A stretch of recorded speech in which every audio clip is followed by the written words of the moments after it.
అందరికీ నమస్కారం. అధ్యక్షుడు చెప్పిన ప్రతి మాటతో నేను ఏకీభవిస్తున్నాను. చాలా బాగా మాట్లాడినారు, అనాలిసిస్ చేసినారు. తన అనుభవాలు కూడా చాలా ప్రత్యేకంగా చెప్పారు. అవన్నీ నాకు చాలా ఒప్పుకున్నాను. నేను ఒప్పుకోవాల్సిన విషయాలే. మనందరం కూడా దాని గురించి ఆలోచించాల్సిన తీవ్రమైన అవసరం ఉంది. అయితే మిగతా ఈ పాయింట్స్ అన్నీ మీరు చెప్పినప్పటికీ నాకు ఒక పెద్ద భయం లేదా అనుమానం ఒకటి నా చేతిలో ఏముందంటే, ఈ ఎన్నికల కమిషను ఎన్నికలు జరిపించే రీతి ఈ దేశానికి చాలా ప్రమాదకరంగా రాబోతుందని, అందులో ఈ ఎన్నికలు రాబోయే ఎన్నికలు మనం గెలుస్తామని కొందరు అనుకుంటున్నారు. కొందరేమో ఖచ్చితంగా మనమే గెలుస్తామని కొందరు అంటున్నారు. మరి కొందరు ఏం చేసినా మనం ఎట్లయినా గెలవడానికి వేషాలు మనం వేస్తున్నాం, అవి దొంగ వేషాలను వేస్తున్నాం అని అందరూ అనుకుంటున్నారు. అనుకోవడం మాత్రమే కాదు, అది నిజం. ఇది మాత్రం మీరు చాలా జాగ్రత్తగా ఆలోచించుకోవాల్సిన అవసరం ఉందని నేను మీకు చెప్పదలుచుకున్నాను. ఎందుకంటే ఎన్నికల కమిషన్ చట్టం ఇష్టం వచ్చినట్టుగా మార్చేశారు. అది కూడా దేనికి వ్యతిరేకంగా? సుప్రీంకోర్టు జడ్జిమెంట్కి వ్యతిరేకంగా. సుప్రీంకోర్టు జడ్జిమెంట్కి వ్యతిరేకంగా అంటే అది ఏదైతే బాగుంటుందని అనుకొని తీర్పు ఇచ్చిందో ఆ తీర్పు పూర్తిగా వ్యతిరేకమైన ఒక చట్టాన్ని తీసుకొచ్చారు. దాన్ని అందరూ ఒప్పుకున్నారు. అసలు ఇందులో ఒక పార్టీ విమర్శించే వాళ్ళు ఉన్నారా, ఒక పార్టీ సమర్థించే వాళ్ళు ఉన్నారా నాకు దొరకట్లేదు, నాకు తెలియదు కూడా. అసలు అనుమానం ఉంది. అనుమానం ఏమిటంటే ఎవరు ఏ పార్టీలో ఉన్నారో కూడా తెలియదు నాకు. నేనైతే అందరిని అడుగుతూ మీరు ఇప్పుడు ఏ పార్టీ అని అడుగుతుంటాను. ఆ పరిస్థితి వచ్చింది. ఇక పత్రిక గురించి మాట్లాడాల్సిన అంటే మా మిత్రుడు కరెక్ట్ వివరంగా చెప్పినారు. ఇప్పుడు ఏ పత్రిక ఎవరితో ఉన్నారు అని నేను కూడా ఇన్వెస్టిగేట్ చేయాలి. చేసిన తర్వాత ఏ పత్రికలో ఎవరున్నారో దాన్ని బట్టి నేను ఆలోచించుకోవాలి. నేను ఒకప్పట్లో ఒక పెద్ద పత్రికలో నేను రెగ్యులర్గా వార్తలు వ్యాసాలు రాసేవాడిని. రాజ్యాంగానికి సంబంధించిన వ్యాసాలు రాసేవాడిని. సడన్గా వాళ్ళు తీసేయడం ఆపేసినారు. ఆ వ్యాసాలు ప్రకటన చేయడం, ప్రచురణ రాయడం మానేశారు. మానేస్తే నేను ఒక 10 సార్లు 5 సార్లు వెయిట్ చేసినాను. ఏమిటి మీరు ఏమైనా ప్రాబ్లం ఉందా అంటే చెప్పరు. ఏ ప్రాబ్లం కూడా చెప్పరు. ఎందుకో చెప్పరు. కానీ నాకు అర్థమైంది, మనకే అర్థమవుతుంది ఏమిటంటే మనం తెలంగాణకు వ్యతిరేకంగా రాయట్లేదు. తెలంగాణకు వ్యతిరేకంగా రాయకపోవడమే మనకు సమస్య. ఇక తెలంగాణకు అనుకూలంగా రాయాలంటే వచ్చిన వాళ్ళు ఎవరు ఉంటారు? అక్కడి నుంచి మేము తెలంగాణ పత్రికల కోసం తెలంగాణను సమర్థించే పత్రికల వైపుకు వెళ్ళాల్సిన పరిస్థితి వచ్చింది. అది మంచిదైంది మాకు. ఎందుకంటే దానివల్ల అన్ని పత్రికలకి రాసుకునే అవకాశం వచ్చింది. చాలా గొప్ప విషయం. అంటే ఒక్కొక్క పోరాటం ఎట్లా నడుస్తోంది, ఏ రూపంలో నడుస్తుందో మనము ఏ విధంగా చెప్పగలుగుతాము అనేది కూడా మనకు అర్థం కాని పరిస్థితిలో ఉంది. కనీసం ఇప్పటికి ఒక పార్టీ ఫలానా పార్టీగా ఉందని, ఫలానా తెలంగాణకు వ్యతిరేకంగా ఉందని, తెలంగాణకు అనుకూలంగా ఉందని అనుకోవడానికి స్పష్టంగా మనకు ఉంది. దీనికి కారణం ఏంటంటే ఈ ఫిరాయింపులు. దీనికి కారణం ఈ ఫిరాయింపులు ఎంతవరకు వచ్చినాయంటే లీగల్ ఆస్పెక్ట్స్ మాట్లాడుతున్నాను నేను అనుకోవట్లేదు. అన్ని రకాలుగా ఇవి ఇన్ఫ్లుయెన్స్ చేసినాయి. అయితే ఇన్ని రకాల పార్టీలు ఈ విధంగా ఏ పార్టీ ఎవరితో ఉందని ఇప్పుడు ఏ పార్టీలో ఉన్నాడో, ఏ ప్రభుత్వం ఉన్నాడో, ఏ ప్రెసిడెంట్ ఇంకేమంటారు ఆయన ఉన్నాడు, చీఫ్ మినిస్టర్ ఎవరు, చీఫ్ మినిస్టర్ ఏ పార్టీ అనే పరిస్థితి మనకు కూడా వచ్చింది.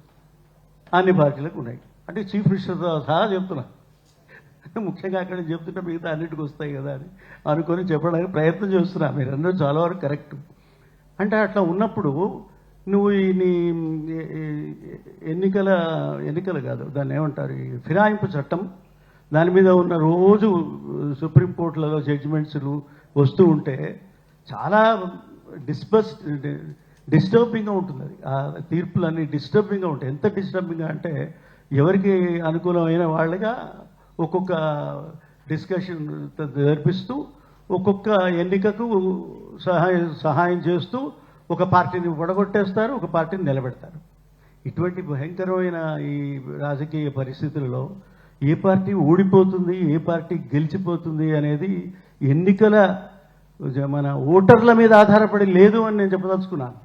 ఓటర్ల చేతిలో ఈ అధికారం లేదు అన్నట్టుగా నాకు అనిపిస్తుంది. కాకపోతే నేను కూడా ఈ మొన్నటి ఎన్నికల్లో 2024 ఎన్నికలే కదా, ఎన్నికల్లో నాకు డేట్స్ కొంచెం కష్టం. ఆ ఎన్నికలలో 400 సీట్లు వస్తాయన్నారు. 400 సీట్లు వస్తే ఇంకా చెప్పేది ఏముందండి, ఇంకా ఎన్నికలు ఎందుకండి ఇక అనవసరంగా. నువ్వు ఆల్రెడీ సెలెక్ట్ చేసుకున్న తర్వాత అది పోయి దగ్గరికి వచ్చి ఇది మనకు నాకు అన్నిటికన్నా చాలా ఇష్టమైన మరొక పాయింట్ ఏంటంటే constitution has become a issue ఈ ఎన్నికల్లో constitution has become a policy అయిపోయిందంటే నాకు చాలా ఆశ్చర్యమైంది, సంతోషం కూడా జరిగింది. అయితే కొందరు అది చూపిస్తున్నారు, అది కాన్స్టిట్యూషన్ ఇట్లా చూపిస్తారు, ఇట్లా చూపిస్తారు, దగ్గరగా చూపిస్తారు, దాన్ని మొక్కుతారు, ఒకైతే మొక్కేసి పడిపోతారు, దాని ఢామ్మని పడిపోతారు. నేను నిజంగా దేవుడికి దండాలు పెడతా, కానీ మరి నేను కాన్స్టిట్యూషన్కి ఎప్పుడు ఇట్లా దండం పెట్టలే మరి నాకు తెలిసి.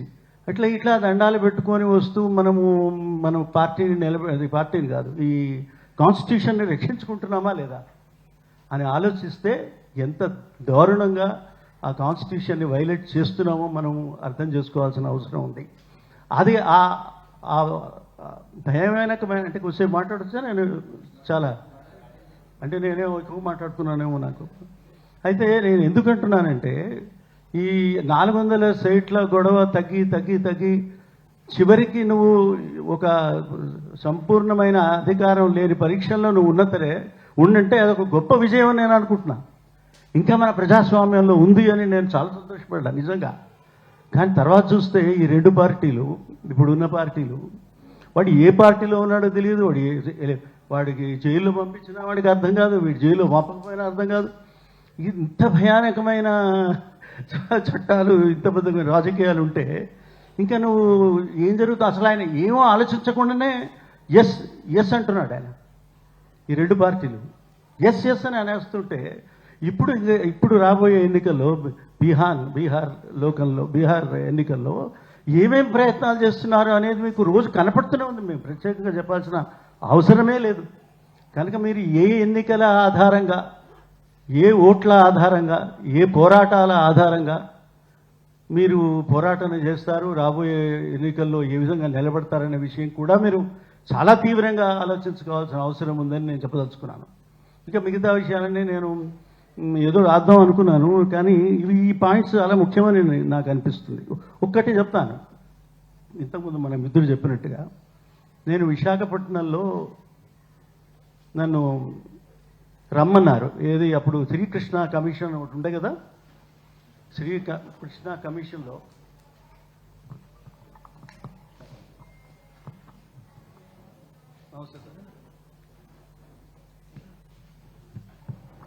కమిషన్ని సమర్థించే వాళ్ళంతా అక్కడే ఉన్నారు కదా.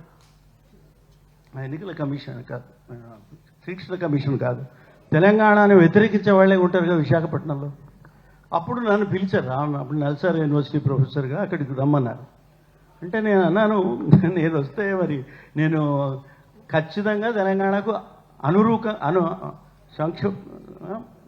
అనుకూలంగా నేను మాట్లాడతాను, ఖచ్చితంగా మాట్లాడతాను, కొట్లాడతాను కూడా. దాని గురించి గొడవలు కూడా అవుతాయి. మీరు కూడా నన్ను కొడతారు, నేను మళ్ళీ కొట్టలేను, ఎందుకంటే మీ జిల్లా కనుక నేనేం చేయలేను. మరి ఇప్పుడు ఏం చేస్తామన్నా అంటే మరి చర్చ అనేది అయితే ఉండాలి కదా. అంటే చర్చ ఉండాలి అంటే చర్చ కోసం నేనేం చేయాలి అని అడిగాను. నేను చర్చ చేస్తాను, నువ్వు కూడా చర్చ చేయి, నువ్వు కూడా నా చర్చ నువ్వు వింటే నేను ఎక్కడ కూర్చుంటానన్నా. అంటే వాళ్ళు కొంచెం ఆలోచన పడి చివరికి ఒప్పుకున్న తర్వాత నేను 2 రోజుల మీటింగ్, అది 2 రోజుల మీటింగ్, 1.5 రోజులు తెలంగాణకు వ్యతిరేకంగా మొత్తం మాట్లాడారు. పాయింట్ అవన్నీ రాసుకుంటూ కూర్చున్నాను. చివరికి మాట్లాడతా అని చెప్పినాను. చివరికి నేను మాట్లాడడం మొదలు పెట్టడం కాగానే నన్ను కొట్టడానికి బయలుదేరారు. నేనన్నా, మీరు నన్ను కొట్టదలుచుకుంటే వచ్చి కొట్టండి, కానీ I will continue, I will complete my lecture. ఎందుకు అనంటే చర్చ ఉంటుందిగా. కనుక మీరు నోరు మూసుకోకండి, నిలబడి నా మాట విని కూర్చోవలసిందే అని చెప్పి ఖచ్చితంగా చెప్పాల్సి వచ్చింది. ఒప్పుకున్నారు. నాకు చాలా గొప్ప అనిపించింది. వాళ్ళు చప్పట్టు కొట్టాల్సి వచ్చింది ప్రతిరోజు, ప్రతి 10 నిమిషాలకి చప్పట్టు కొట్టాల్సిన పరిస్థితి వచ్చింది.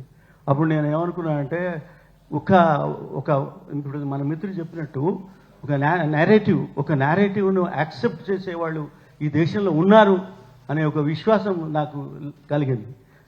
ఒక నిమిషం చేస్తాను. అక్కడి నుంచి నేను ఇంకొక మీటింగ్కి పోవాల్సి వచ్చింది. అక్కడి నుంచి మీటింగ్ స్ట్రైట్గా నేను ట్రైన్కి వెళ్ళిపోవాలి.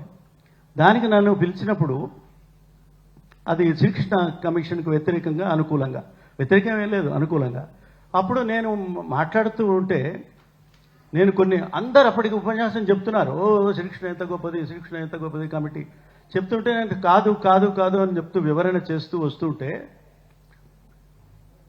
నా కామెంట్స్ విన్న తర్వాత వరుసగా చప్పట్లు. ఎక్కడ విశాఖపట్నంలో దాన్ని ఏమంటారు, గ్రంథాలయ మీటింగ్లో, చాలా పెద్ద మీటింగ్ అది. అక్కడ వస్తూ ఉంటే అట్లా నేను ఎందుకు అంటున్నాను, నా గొప్ప అని చెప్పట్లేదు.